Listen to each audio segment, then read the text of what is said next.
అసలు తను ఎలా ఉందో ఏం చేస్తుందో ఏమోలే, స్పెషల్ మనిషైనా కూడా మనకేముంది మామూలే.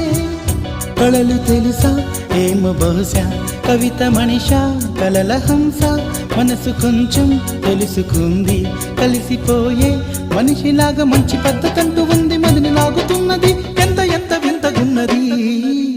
వెన్నెల్లో హాయ్ హాయ్ మల్లెల్లో హాయ్ హాయ్, వరాల జల్లే కురిసే. తప్పెట్లు హాయ్ హాయ్ ట్రంపెట్లు హాయ్ హాయ్, ఇవాళ మనసే మురిసే. మే నెలలో ఎండ హాయ్, ఆగస్టు వాన హాయ్, జనవరిలో మంచు హాయ్, హాయ్ రామా హాయ్ గుంటె చాలు నండి వెయ్యి మాటలెందుకండి. వెన్నెల్లో హాయ్ హాయ్ మల్లెల్లో హాయ్ హాయ్, వరాల జల్లే కురిసే.